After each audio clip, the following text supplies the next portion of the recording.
my gosh. Hey, Crazy Dre Podcast. All right, folks, welcome to the Crazy Dre Podcast show. Folks, a lot of stuff going on. Jayson Tatum tore his Achilles. He did have surgery uh, sometime on Wednesday or Tuesday afternoon. It sounds like the surgery went pretty well. It's going to take him about 10 months to recover and come back, and probably will miss all of next year. That's gotta hurt the Celtics, folks. You know, there was a couple games ago, I was just getting on Jayson Tatum's uh, real end about playing and being tougher and scoring and be the leader of the team. And this guy, it's a fluke play. The ball's loose towards the fourth period, and he's reaching for it, and his Achilles goes out on him. Thank God he's 27 years old. And I think a lot of people, if you're a New York Knicks fan or any fan of basketball, you shouldn't be so grateful some guy's going to be out of the rest of the season and the playoffs, and your team is going to advance. Clearly, I don't know if the Celtics have enough shooting power to make up the difference with Jayson Tatum not on the court.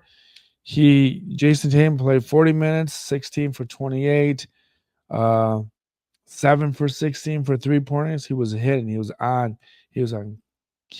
key point. 3 for 3 on rebound on free throws, 8 for rebounds, 4 assists, 4 steals, 2 blocks. He did a massive block in the third quarter. I mean, it was just phenomenal. But, ladies and gentlemen, are there players able to come back? That is the question that you have to answer for yourself. And there is a clear identification that there is a couple players that we can talk about that did come back to to uh, to to the NBA after touring the Achilles heel. Um, but I want to talk about 5 players, maybe 3. Dominique Wilkins, forward for the Atlanta Falcons. He was 32 years old. He tore his Achilles heel. Uh, he came back. He was not done, and he had his second best year of points, 29 points, 29 points, point 0.9, 6.8 for rebounds, 3.2 assists in 72 games. That's something that we have to acknowledge, that Jayson Tatum is 27 years old, so he has time to recover. And I think that if Dominique can do it at 32 years old, this is over 20 years ago. I think Jayson Tatum has a probably great chance of doing it. Kevin Durant did it when he was with Golden State Warriors in 2019. He missed a lot of the games with game 1 through 4. Game 5, he tore his Achilles. I think game 4 he missed game 4, but played some on 1, 2, and 3. Returned in 2020, 21. 26.9 points, 53% in field goal range.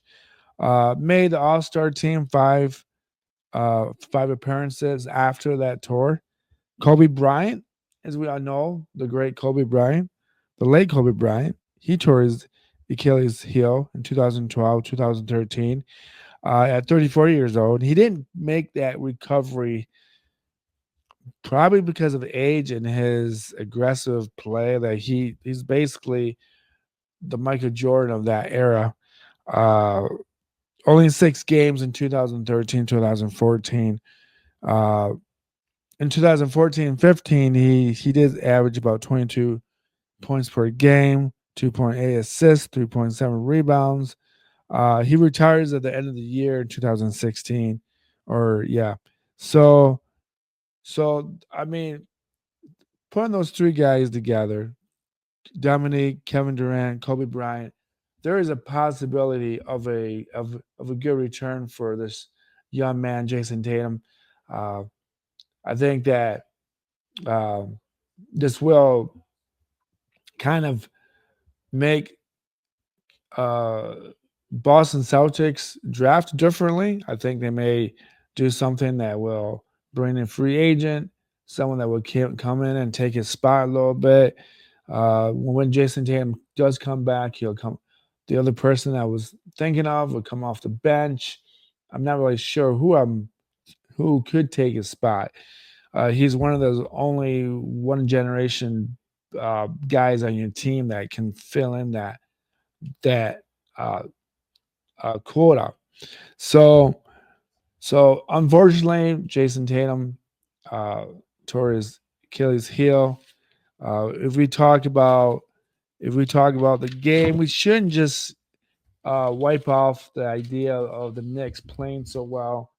The Knicks, uh, I'm gonna just name all these players: McKee Bridges, 44 minutes, 23 points, 11 for 21. OG Anabi, 40 minutes, 8 for 14, 20 points, plus 4 for OG Anabi. Going back to the Bridges, he was plus 14 on the court. Uh, Carl Anthony Jones, 36 minutes. Uh, he was 11 for 15, 23 points, 0 for 3 for 3 pointers. 11 rebounds, though. That's huge. I always think that uh, Carl Anthony Towns plays a lot smaller than he really is. He loves those 3 pointers. If he plays inside, the team does better. And that's my opinion. That I believe that he's such a big guy and he's so, athletic. He can hit the inside 10 footer, 15 footer. He has a possibility of hitting 3 pointers, but he's got to get rebounds. He's the big guy. Mitchell Robinson, I should at least talk about him a little bit. 25 minutes, 2 for 2 for field goals, 8 rebounds, 8 big rebounds, plus 6 on the court, 4 points, uh, 2 assists. And, Mitchell Robinson was the guy that Detroit had a lot of problems uh, boxing out. So that's one of those things that you kind of have to pay attention to that big guy as he continues in the playoffs. Probably going to meet the Pacers. Most likely, that's what I'm thinking. Cavaliers and Indian Pacers are in Game 5 right now, and the Pacers are 3-1, leading the series. We got to go back to Jalen Brunson, 40 minutes, 14 for 25, 7 for 9 on the free throws.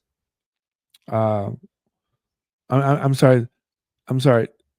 Yeah, 7 for 9 on free throws, 5 rebounds, 12 assists. That's what your point guard is supposed to do. Find people to pass the ball to. 39 points plus 12, 4 for 8 on 3 pointers when he was on. When they needed a shot, they needed to play. Jalen Brunson did it. So, I mean, that in itself is something that I think that I'm not sure what Boston's going to be able to do. Do I think they could steal Game 6 at home? That's I just don't think they have enough shooting power. I just don't. I think Derek White for the Celtics had 23 points, 6 for 12 on field goals, 6 for 11 on 3 pointers. Um, and then you had Jaylen Brown with 33 minutes, 7 for 16, 20 points, 2 for 8 for 3 pointers. And that's the thing, folks. Boston's a 3-point team, and they don't have nothing inside. It hurts. Porzingis was 24 minutes, 2 for 16 on the floor, 3 for 6 on the free throws, 4 rebounds, 1 turnover, plus 7 on the court, 0 for 2. He had a horrible 3-point shot. That was a horrible 3-point.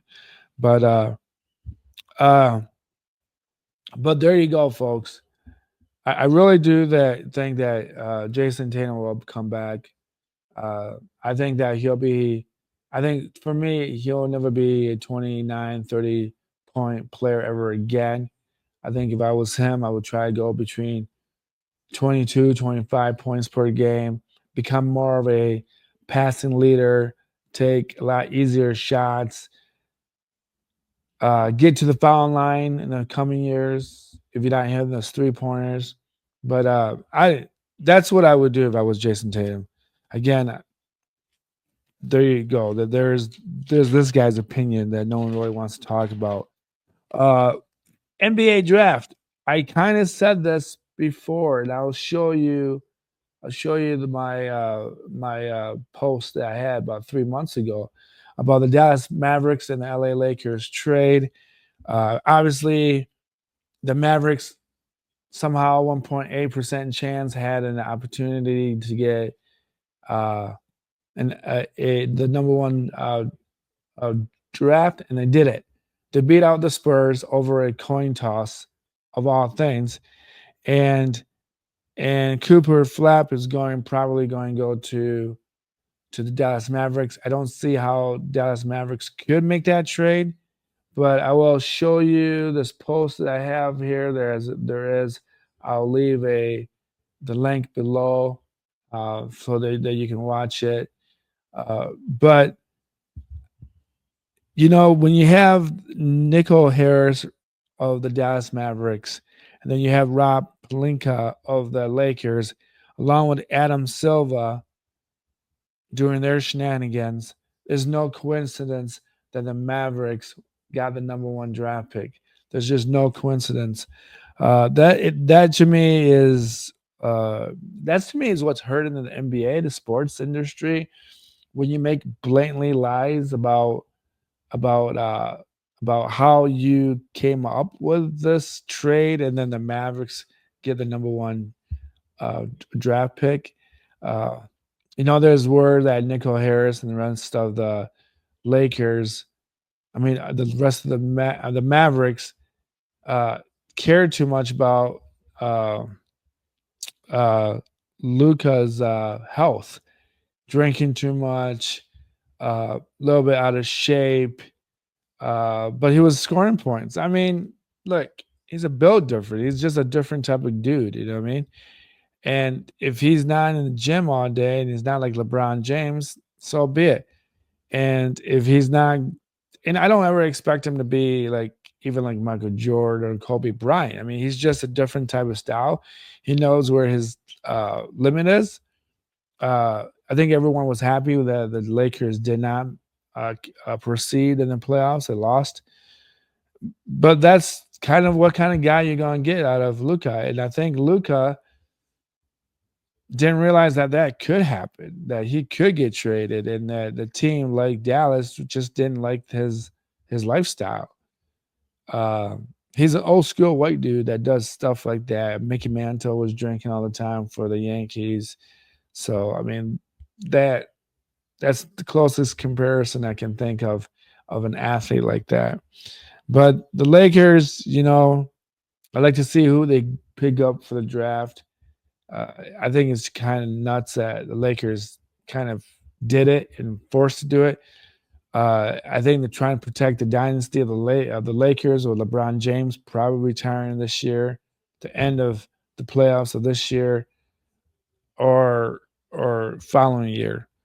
Um, but there you go, folks. There's my NBA uh, take.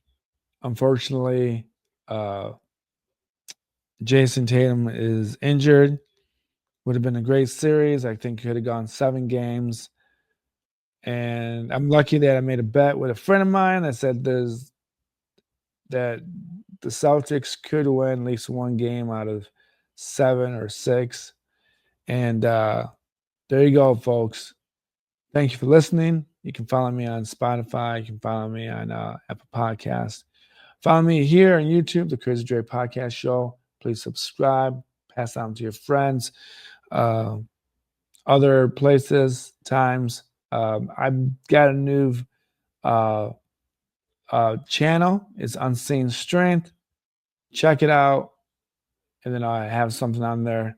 Peace, love, and I'm out of here.